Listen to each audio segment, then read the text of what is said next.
દ્વારકાધીશ મિત્રો, કેમ છો? મજામાં ને? હું છું આપનો દોસ્ત રામ આહિર ને આપ જોઈ રહ્યા છો યુટ્યુબ ચેનલ મારી ક્રિષ્ના લાઈવ. જો કે મારી દુકાનનું નામ ક્રિષ્ના ઇલેક્ટ્રિક છે. આપણી પહેલાં યુટ્યુબ ચેનલ પણ ક્રિષ્ના ઇલેક્ટ્રિકથી હતી. જો કે હેક થઈ ગયાનું હોવાને કારણે આપણે નવી ચેનલ ચાલુ કરી છે ક્રિષ્ના લાઈવ. તો આ ચેનલની અંદર જરૂર જોડાજો. આજનો ટોપિક છે એક ચેલેન્જ સાથે. ચેલેન્જ એવી છે કે ઝટકા મશીનની પીસીબીની અંદર ટોટલીની અંદર કલર મારેલો હતો. તો કલર મારવાની હિસાબે રિપેર કરવી બીજા કારીગરભાઈને અઘરો થઈ ગઈ હતી. એટલે એ કારીગરભાઈ આપણે મોકલ્યું છે એ મશીન. તો મશીન ચાલો આપણે રિપેર કરીને બતાવી દો તો કેવી રીતની રિપેર થયું છે અને શું શું એમાં એસએમડીમાં મશીન છે. એસએમડી મશીન રિપેર કરવું ઘણા મિત્રોને અઘરું પડી જાય છે, પણ ક્રિષ્ના લાઈફ આપનું આરએમએક્સ ઊભું રહેશે સાથે. અને ક્રિષ્ના લાઈફ ગમે એવો ડેન્જર પ્રશ્ન હશે તો આ મિત્રો મારી ક્રિષ્ના લાઈફ યુટ્યુબ ચેનલની અંદર આપણે ઇન્વર્ટર, ટેબિલાઇઝર, ઝટકા મશીન અને ઘણા બધા એવા ઇલેક્ટ્રોનિક પ્રોડક્ટ, ખેતીવાડી પ્રોડક્ટ, ખેતી સાધનો અને રમૂજી સાથે આપણે યુટ્યુબ ચેનલની અંદર વિડીયો જોવા મળશે. તો આવા જ અનનવા વિડીયો જોવા માટે અમારી યુટ્યુબ ચેનલ જરૂર સબસ્ક્રાઈબ કરી લ્યો અને શેર કરો અને માથે ઉપરનું બેલ આઇકન પણ દબાવી લ્યો અને કોમેન્ટ જરૂર કરતા રહેજો અને લાઈક તો કરવાનું ભૂલતા જ. બતાવું કોતરામાં બિલાડું. હા, તમને બધામાં કલર મારેલો દેખાડે, સ્પ્રે કલર છે.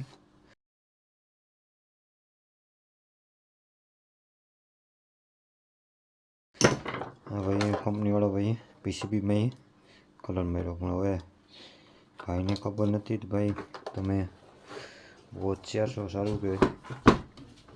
તમને બતાવું જો કઈ કલર. તો ભાઈ કદાચ અને એક પણ સ્ક્રૂ વેર લઈએ આપણે.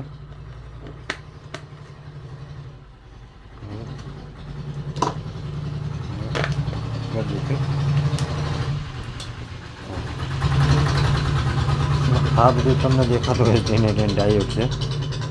આ બીડી 139 છે, બરાબર છે. હવે ભાઈ અહીંયા ચાયરન વિભાગમાં આ થઈ ગયું એનું ચાર્જિંગ સેક્શન, બરાબર છે. હવે અહીંયાથી આવ્યું છે એનું ચાયરન વિભાગ. ચાયરન વિભાગમાં ભાઈ છે ને એમ છે કે તો શું હોય એની, તો મિત્રો આ LM358 છે. પછી જે આ જાડા જાડા દેખાય એ કારીગર મિત્રોને ખબર જ હશે કે એસએમડીમાં આ પ્રકારના ડાયોડ આવે છે. તો તમને એની ચાયરન સર્કિટ પણ બતાવી દઉં. તો મિત્રો આ કલર કાઢવા માટે કાંઈ કશું નથી કરવાનું, કલર રિમૂવર લઈ લેવાનું છે. એકચ્યુઅલ આ કલર નીકળી જાય. જો કે મને ખ્યાલ છે ક્યુ રજિસ્ટર ક્યાં શું છે, તો અમુક મિત્રોને ખબર નથી હોતું. બાકી આ કાંઈ વસ્તુ આવતી નથી. 2 ને 2 4 ને 5 ઓનલી ફોર 5 રજિસ્ટર આવે. હવે તો તમે બારીકથી જુઓ ને તો એક ટ્રાન્ઝિસ્ટર અહીંયા આપેલું છે, અહીં રજિસ્ટર 2 અહીંયા રજિસ્ટર આપેલા છે, રજિસ્ટર અહીંયા આપેલું છે. ટોટલ 5 રજિસ્ટર થઈ ગયા. આની અંદર 3 ડાયોડ આપેલા. તો આની અંદર ટોટલ 5 ડાયોડ છે. ડાયોડ 4007 જ છે, બરાબર છે. ઘટીની જગ્યાએ તમે 4007 ડાયોડ ઘટી, બાકી કચ્છું નથી. હવા લોકો કદાચ કલર હજી અને માથે મારી દેવો કારણ ઓલું કરી દેવો ને તો આરામથી અમે રિપેર કરી લેવું, બરાબર છે. હવે અહીંયા તમને આ પીસીબીની જો બીજી બી તમે રિપેર ન કરી શકતા હોય કે જો આનું તમને ડાયાગ્રામ ડેટા આપીશ કે વસ્તુ ક્યાં છે. આની અંદર જો કે એ ભાઈ નથી પૂછ્યું, બાકી આની અંદર એ ભૂહી નાખે છે, કંઈ વાંધો નહીં. આપણે આ મશીન રિપેર કરી અને તમને હમણાં બતાવું. મિત્રો આ પીસીબી આપણે ખોલીને તો આની અંદર પણ એ ભાઈએ જે પણ કંપની છે એને કલર મારી દીધો. નો ટેન્શન, ભલે કલર મારી દઈએ. આ થઈ ગયો 540, આ TVN 616, આ 1010ના ડાયોડ, આ 4007ના ડાયોડ, બરાબર છે. આ છે UTC 6027, આ 104 ને 105 PFના છે, બરાબર. આ આપણે રેગ્યુલર કેપેસિટર આવી. હવે મેન લોસો પડે ને તો આ સાઈડ પડે. તો આ સાઈડમાં 4007 ડાયોડ છે. હવે આ એક ફ્યુઝેબલ ડાયોડ છે અને અહીંયા 9 વોટ જીનર આવશે. સોરી, ફ્યુઝેબલ ડાયોડ નથી, હા 9 વોટ જીનર છે. એની આગળ જાઓ ને તો એક તમને 1K નો રજિસ્ટર આવશે. આ BC 548 ટ્રાન્ઝિસ્ટર આવશે અહીંયા, આ કાઢી અને BC 548 નાખી શકશું. આની અંદર આ જે નાનું ટ્રાન્ઝિસ્ટર છે ને એ બસ એના લેગની અંદર ફેરફાર આવશે, બરાબર, બાકી સેમ જ છે, કોઈ ફરક નથી. જે પણ કલર મારેલો હોય ને નેક્સ્ટ ટાઈમ હું આનો પૂરો ડાયાગ્રામ આપીશ કે કયો નંબર ક્યાં છે, શું છે. બને એટલી કોશિશ કરું છું તમને ઝૂમ દેખાડી અને કલર મારવાની. જો એક ટ્રાન્ઝિસ્ટર આ છે, અહીંયા આપણે BC 547 નાખી દઈએ, 9 વોલ્ટનું જનર. પછી અહીંયા આવશે તમારે 1.5 મેગાહાઉસ અને 3.9 K, બરાબર છે. આ બે રેઝિસ્ટન્સ છે, 4000 હાર્ટ ડાયોડ છે, 1.5 મેગાહાઉસ અને 3.9 K. બાકી 10 આઉન્સ અને એવા બધા રેઝિસ્ટન્સ છે. આ જે છે પોલ્સને લાંબો ટૂંકો કરવા માટે, બરાબર છે. અહીંયા તો 60 આવી, 105નું PF આવી ગયા નાના, અને આપણે ચોકેથી લઈ અને 33 K સુધીના રેઝિસ્ટન્સ છે, એ આપણે એડજસ્ટમેન્ટ કરી શકીએ.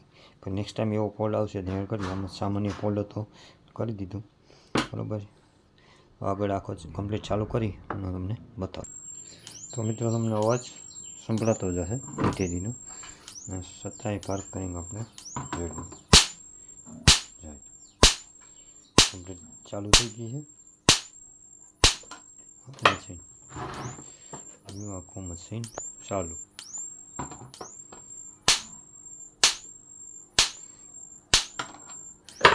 ચાલો મળ્યું કંઈક નવા ટોપિક સાથે.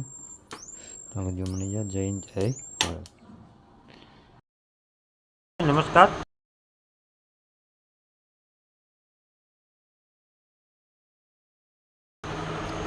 ये मेरा ट्रांसफार्मर बनकर तैयार हो गया.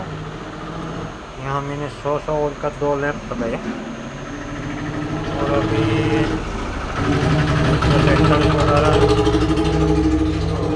और मेरी बैटरी है छोटी वाली टेस्टिंग के लिए 30 mAh की.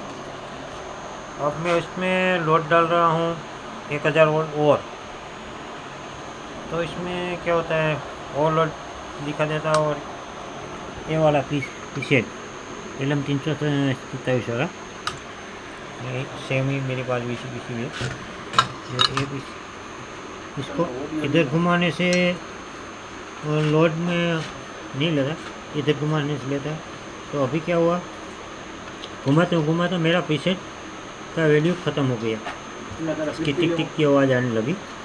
तो ऐसे घुमाने से तक कोई ये अभी मेरा 1200 वोल्ट जैसा नहीं लोड रहा है. तो क्या हम इसके लिए मैं कर सकता हूँ. मेरा ट्रांसफार्मर इसमें मैंने 8 नंबर का 2 तार लगाया और आउटपुट में सेकेंडरी में मैंने 16 नंबर का तार लगाया. और लोड के अभी 200 वोल्ट लोड के साथ 241 वोल्ट आ रहा है. और ना ही तो कोई हीटिंग है. एक ये दिक्कत नहीं हो सकती ना. अभी मैंने इसमें पतले वाले तार लगाए, कोई मार्गदर्शन दीजिए ना.